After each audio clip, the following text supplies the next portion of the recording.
So I need to begin with a sort of disclaimer here, and tell you up front that I really like this game, and I would absolutely 100% recommend it to fans of Max Payne and action game enthusiasts alike. It's a great third-person action game that makes use of cover-based mechanics and Max's trademark bullet time.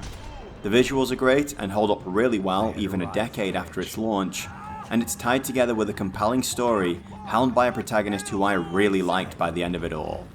So if you're wondering how this in any way constitutes a disclaimer, well, it's because for all the praise I can heap on this game, it has one glowing flaw. It's not a very good Max Payne game. And if you're even remotely curious about what that means, well, let's dive in and take a look. This is Max Payne 3.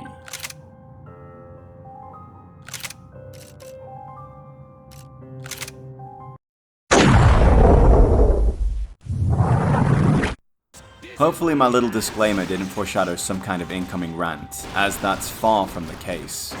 I am overall a believer in judging a product, be it a movie or a game, on its own merits. Taken as products of their era, movies like Constantine and Stallone's Judge Dredd are great movies in their own right, despite being terrible adaptations of their source material.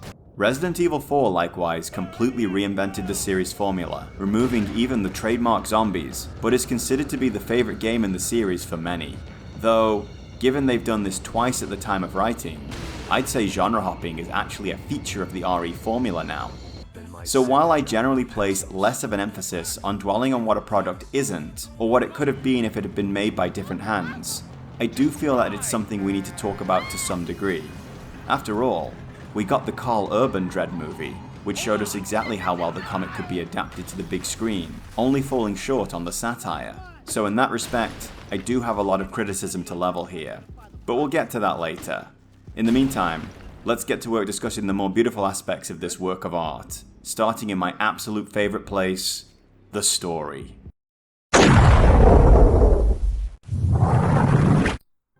Our game opens as they all do at the end. Well, kinda. We're first introduced, or rather reintroduced, to an older and clearly shakier Max as he moves into his new apartment in Sao Paulo, Brazil.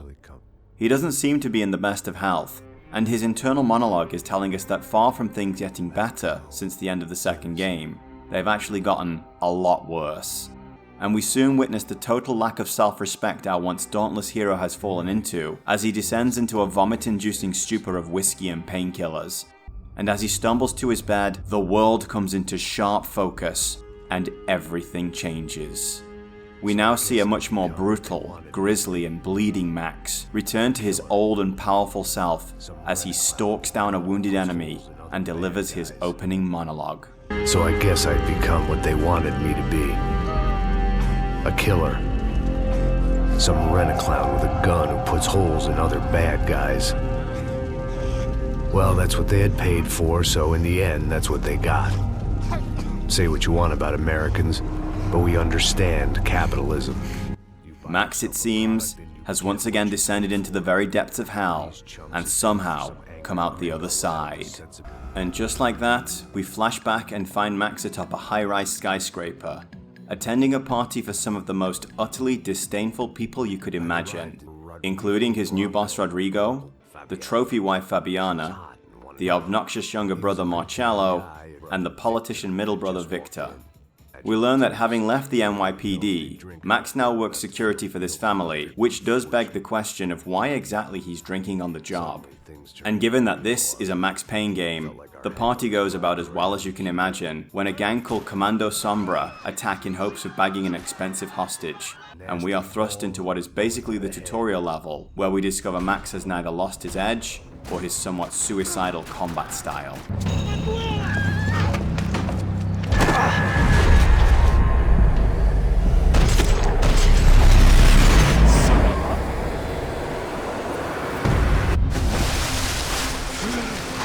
And with the new mechanics well explained and some of our important characters introduced, we can get into it for real, as following their brush with kidnapping and death, Fabiana and Marcello decide the best way to relieve the stress of all that is to head via helicopter to a crowded club and rub bodies with hundreds of sweaty strangers, bringing Max his new partner Passos, and Fabiana's sister Giovanna along for the ride. And you can bet your ass that our would-be kidnappers are clued up on these travel plans and ready, willing and able to have another crack at things. And while I definitely do have some criticism to level at this game, it can't be denied it makes a hell of a first impression.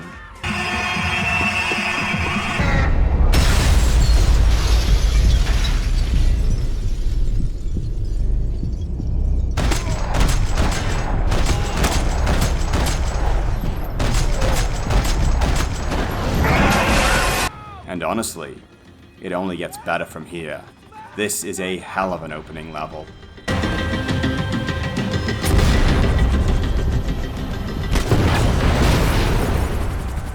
And since Max was drinking on the job and royally screwed the pooch, you can bet his boss isn't all that happy about it.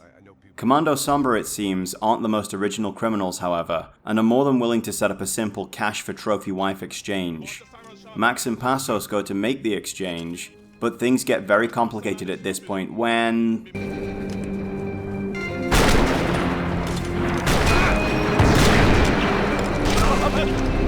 These new enemies are apparently a vigilante group named Gasha Preto, and they are more than happy to relieve both parties of their cash, and quite a few of them of their lives. And if you're thinking that their arrival might hint at some larger plot, or dare I say, a conspiracy, well, you've probably played at least one of these games before.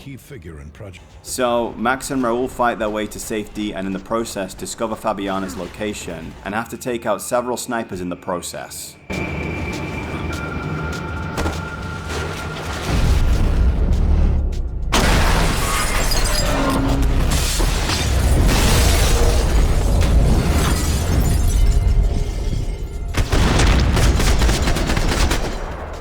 Man, that was cool.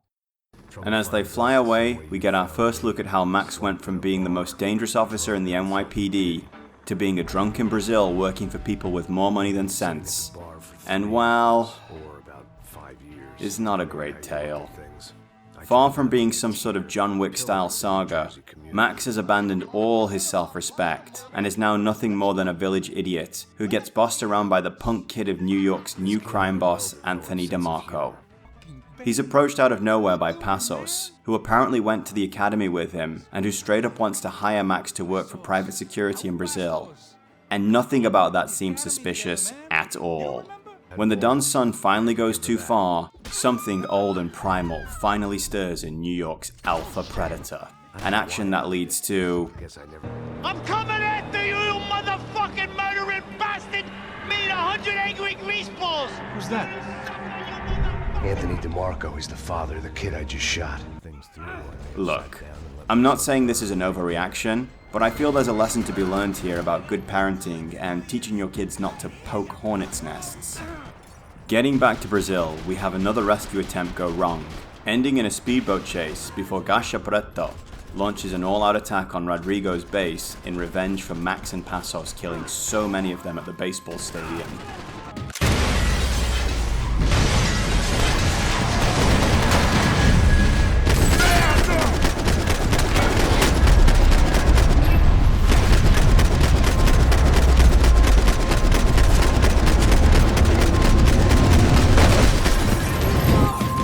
Max's detective skills prick up though, when amidst the attack, he discovers his boss professionally executed. But things go to hell before he can really dig into what's happened here, and he has to make a fast escape. And having finally taken about as much of a beating as he's willing to, Max decides to swear off drink, shave his head, and go looking for Fabiana in Commando Sombra territory, deep in the Sao Paulo ghettos. And it's here things start to get really dark. With Fabiana dying before Max can save her, Marcello being executed in a truly horrible way, and Max and Giovanna making an escape in style.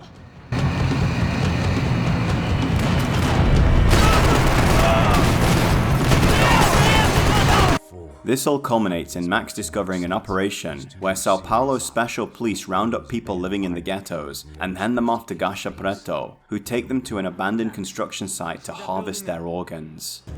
What have you been doing? I am a doctor. I help people. What have you been doing here?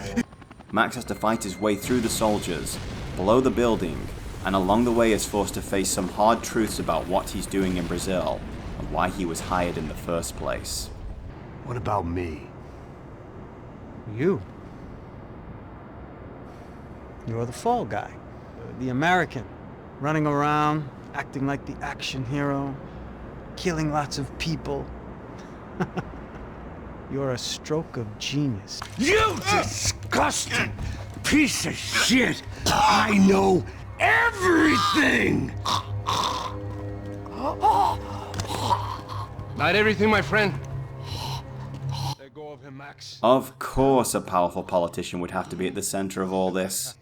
Victor orchestrated the whole thing to both become the sole heir to his family's fortune and create a great story to spin at his next election campaign. Look, I know it's a little needlessly convoluted, but I'd say it's par for the course with this series.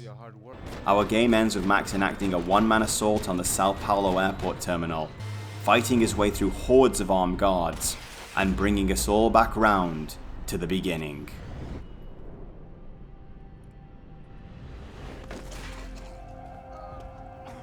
Oh, and one last car chase.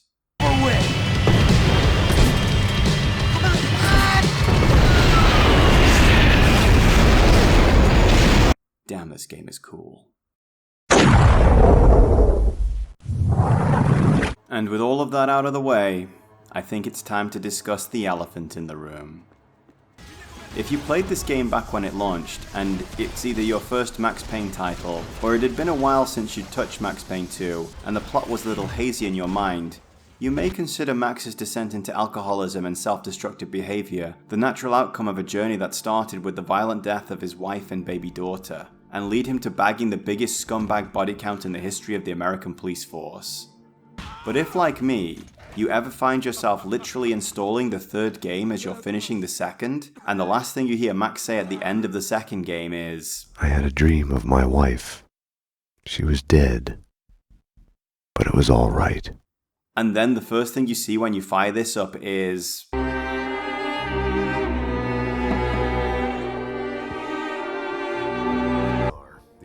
well, you might be a little curious as to what the hell happened. And certainly this could be something of a hook if indeed it paid off at all in the game, which unfortunately, it doesn't. Of course, Max has trauma, and a serious drug problem, something he's only too happy to comment on all through this game. About the only friend I had left in that town.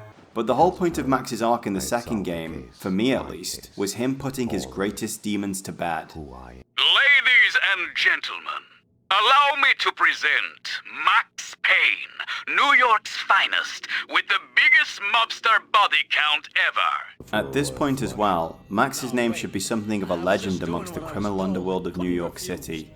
Something whispered in hushed reverence when the worst of the worst are trying to scare each other late at night. But when we finally do get into the flashbacks that connect Max Payne 2 and 3, what we find is something really rather pathetic, and incredibly out of character for a man who literally gunned down armies of people to get his revenge. Max has become a true loser, a joke, so pathetic that the kid of Anthony DeMarco thinks it's okay to just pick a fight with him whenever he wants.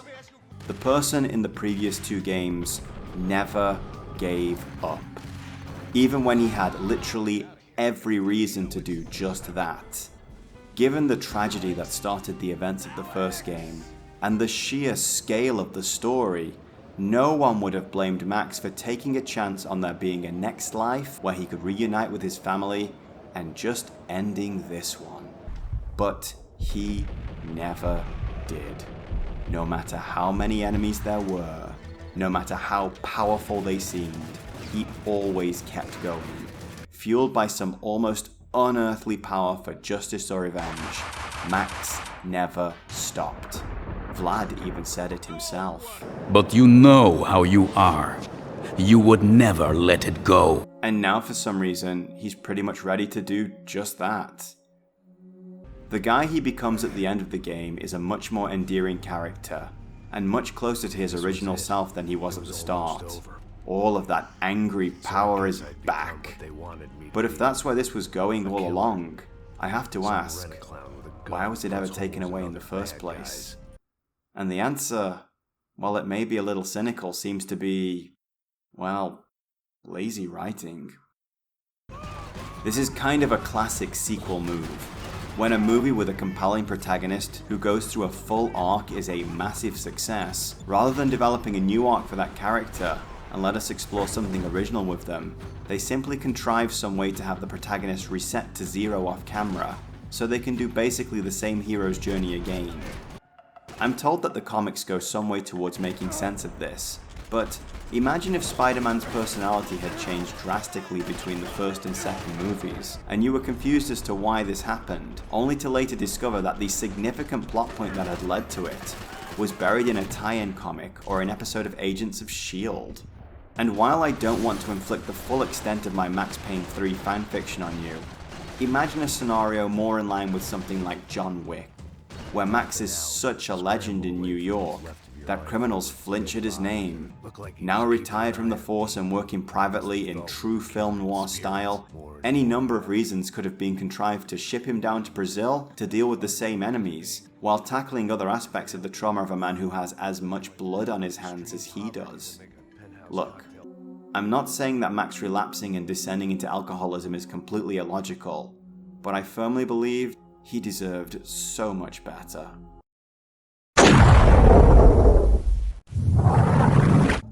So this game is gorgeous. Like, just wow, these environments. Now, the hardcore old school Max Payne fan would be forgiven for feeling slighted by this, but I really feel it works. While there are definitely things I'd change in my dream version of this game, I would absolutely keep this setting and this visual style. Yes, Max is known for its limited, mostly desaturated color palette and dark film noir tone, but it's clear that Rockstar wanted to do more than just make the same game as Max Payne 2 but better. And really, why not? With the technological improvements available to them, and almost a decade of space between releases, I think it's fine for them to explore new territory this way. Also, given the body count Max already has racked up in New York, it's a wonder there are any criminals left to challenge him at all. We do get a few servings of graphically upgraded New York in some of the flashbacks, but the bright and vibrant colours being used here are just jaw-dropping, and really fit the tone of this new chapter in the saga. And honestly, for a game that came out 2 generations ago, yes, I sometimes have to remind myself that the PS5 has already been released as well. It really holds up visually, even now. With this being a 7th console generation game, the processing power of the PlayStation 3 allowed for environments full of that oh so wonderful environmental storytelling that I love so much. Sao Paulo seems to be a world inhabited exclusively by the super rich and the super poor. A reality of decadent spending that creates skyscrapers that overshadow a slum of tightly packed streets. We start the game in parties atop pristine high-rise apartments and nightclubs that can be accessed by a personal helicopter, surrounded by people whose biggest concerns are having the nicest chair in the VIP lounge. Later, we find ourselves wading through the mud and filth surrounded by people whose lives are so desperate that joining a violent gang and getting involved in guns and drugs is the only way to escape a slow death from poverty. The streets of Sao Paulo are dangerous in a way that New York never could be. The utter desperation that possesses these criminals, and the corruption that leads to people being literally rounded up and harvested for organs, is far beyond even what the inner circle could create. You need only look around the slums to see what's fueling all of this. The presentation is not without its problems, however. First among these is this weird visual distortion effect that is so overused throughout most of the game, mainly in the cutscenes, but it rears its head in a few in-game moments too. And that's right, I said cutscenes. The comic panels have officially been retired from the game in favor of fully animated in-engine cutscenes. Though some of these do retain a kind of comic panel editing, though it's more of a nod than anything else. Certainly, I'm sorry to see them go, but I do understand why it happened. Initially, they were a choice made to battle technological and budgeting restrictions, but as stylistic choices, they became one of the series' trademarks. However, they were also very much tied to the tone of those games, and I don't think that art style would have suited this game at all. Maybe using a style more akin to traditional comic art would have worked better, but I'm going to assume there are earlier builds of the game where something like that was tried and ultimately dropped for not suiting the new aesthetic. Getting back to my earlier point, someone in the creative department felt that the best way to convey Max's intoxicated state during these cutscenes was to spam this weird distortion filter, at intervals no doubt decided by looking at a goldfish tank and pressing a button every time the fish changed direction. This ranges from mildly annoying to almost vomit-inducing in some places. It seems to decrease later once Max decides to sober up and has gotten over his hangover, but even after that, it still pops up now and then. But without a doubt, the most infuriating thing about these cutscenes is the frequency with which they occur. It honestly feels like this interactive game doesn't actually want you to play it at times, as you are constantly controller blocked for something as simple as walking through a door. It gets really frustrating to take down a couple of waves of enemies, start to feel like you're getting into the game, only to have Max suddenly slow to a walk and once again be stripped of all agency so you can watch him, well, walk through a door. There may be the occasional line of dialogue, or Max may see something going on in the background that really didn't need highlighting, but honestly, if I didn't know better, I'd accuse Rockstar of pulling something like this.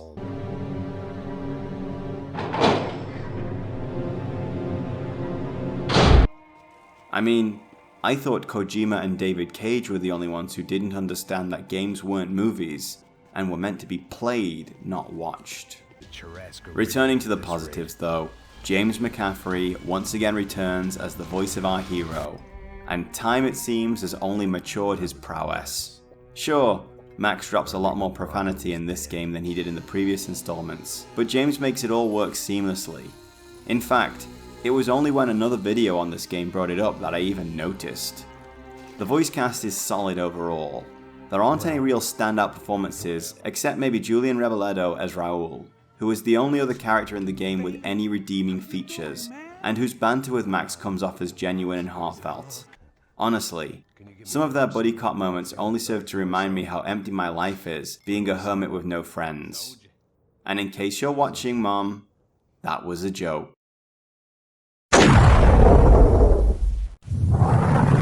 A lot had changed in the time between Max Payne 2 and 3, and the action game as a whole was a very different beast. Gone was the hypermobile run-and-gun playstyle that focused on speed and precision and characterized everything from Quake to Half-Life, now replaced with a slower-paced, cover-based style of action that was much more friendly towards console gamers and pads. Max Payne 1 and 2 were very much products of their respective eras and copied many of the action game norms of their time. Max is a hypermobile powerhouse of forward momentum, both in the story and the way he moves through the environments. Yet despite Max being a well-established brand with a fanbase that had clear expectations, Max Payne 3 is very much a product of its era too. It could be argued that Max Payne 3 is a Max Payne game with cover-based combat brought into it, but I'd actually look at it the other way and say that Max Payne 3 is a cover-based shooter with Max Payne elements attached to it. Now please don't confuse the idea of different with good, bad, better or worse. Different is just different, and this is an absolutely awesome cover-based shooter. There were a couple of times where I did run out of ammo, which was quite the surprise for me, but overall this game is still a gritty, well-paced action game that has some amazing gun battles against really unsympathetic enemies whom it is very satisfying to bring down. But it also has more buttons to press to get from where you are to where you want to be, and if anything, upgrading a system should make it simpler rather than more complex. Max Payne 1 and 2 come from a simpler time, where no one felt the need to ask where Max was keeping 9 or 10 weapons, ranging from Molotov cocktails to a grenade launcher. Now, however, Max only has a total of 4 weapon slots that represent a gun for each hand, a dual wield option, and a rifle slot. Guns no longer automatically pick up either, as a new gun may replace one you already have in your inventory. As such, you're now required to push a key to pick up a weapon. You can carry a rifle of some variety in one hand while using a pistol, but you have to abandon it if you decide you want to dual wield the pistols. These are small details really, and far from being game breaking, they just need a sharp adjustment if you're coming to it straight off the back of the previous 2 games. Reloading is now a much bigger deal, as the need to reload never interrupted a shoot dodge in the previous games. An unrealistic move for sure, but one that ensured smoother gameplay flow and kept the player in the moment instead of worrying about micromanaging their ammunition and reloads. This is actually a big incentive towards hunting down those golden guns that don't need to be reloaded though. Something I wish I'd gotten on board with a lot sooner, as I found the late game was much more fun, even with just a couple of them at my disposal. One staple of the cover-based shooter that I'm glad never made it into this game is regenerating health, which is quite frankly the worst disease Halo ever inflicted on the action game. Max's mobility has been nerfed somewhat too. No longer fluidly changing direction without any consequence, there are now animations that play to account for Max controlling his momentum as he turns, thus slowing him down as he moves. He also no longer has a jump button, which is fine because he also isn't required to do anything remotely resembling platforming throughout this entire game. And that is an absolute win for everyone. So yeah, things are different. It's here, however, the criticisms really have to start. Because while I like cover-based shooters, and while this one is a good one, there's a reason these elements don't come together to make a good Max Payne experience. Cover-based shooters keep you perpetually on the back foot. However you enter an area, you are quickly going to be ducking behind cover so you can try to pop off enemies, and maybe change position if someone tries to flank you. Eventually you'll either be forced out of cover by a grenade or another enemy ambush, and either progress a small distance before finding another wall to cozy up to, or even retreating somewhat to get back into a safe position. And this is not how Max does business. Max is a head case, who's either too brave or too stupid to know when to quit. Certainly he does his share of crazy stupid things in this game. There are these incredible bullet time set pieces, often at the start or climax of a level. And while these are heavily scripted moments, they really distill the essence of the bullet time experience to its very core, and are insanely cool. But this isn't reflected in a gameplay loop that's all about playing it safe. Cover-based shooters punish you for powering forward with a quick death. But in the previous games, Max was all about powering forward, before enacting his trademark bullet time to take down hordes of goons without even breaking a step, only stopping to catch up on whatever's going on in this episode of Lords and Ladies.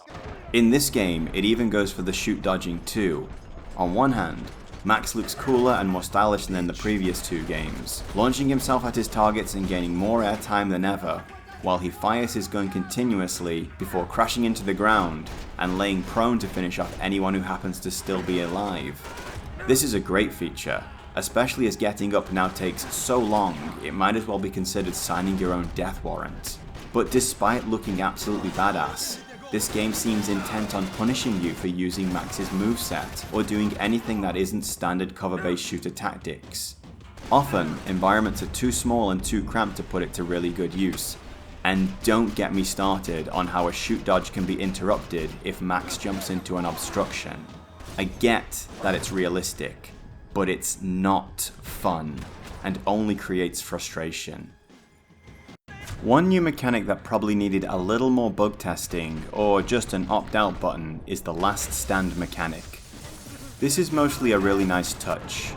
Basically, if Max receives a lethal blow and he has painkillers in his inventory, bullet time will auto-activate, and Max will attempt to take out the offending triggerman. If he's successful, you'll be rewarded with a one-shot kill of an enemy regardless of how far away they are, and Max will fall prone and down his painkillers to save himself from the jaws of death.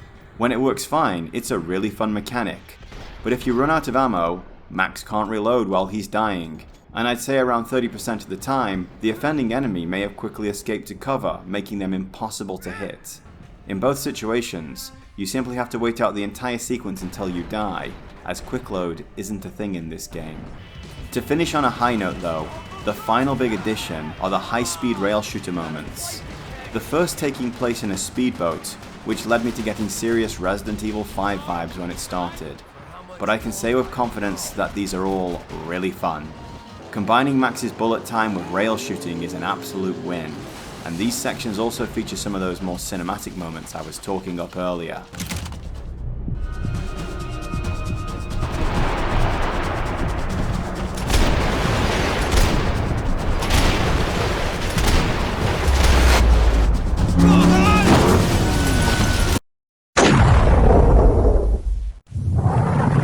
So I guess I've spent a little more time dunking on this game than I really wanted to. But I think I did a pretty good job of cutting my incredibly long list of nitpicks down to just the important stuff. I really did have a great time with this by the end of it, and I'd be more than happy to play another game about this character, though I'd hope for a gameplay loop that puts a little less emphasis on cover shooting, and a little more on, you know, being Max Payne next time. On the other hand, Max really is getting on, and it's only a matter of time before he's far too old to be leaping around, dodging bullets while double-fisting weapons with massive recoil. And given the various levels of hell this guy's been through, I wouldn't begrudge him the chance to finally hang up his guns and get some rest. We leave Max at that little outpost in South America, sober and focused, and finally able to carry the burdens that life placed upon him. Who knows, maybe the John Wick-inspired story is still coming for the hard-boiled detective, but it sure has been a while, and both Rockstar and Remedy have long since moved on to other projects. But for now, this is a good place to end the saga of Max Payne.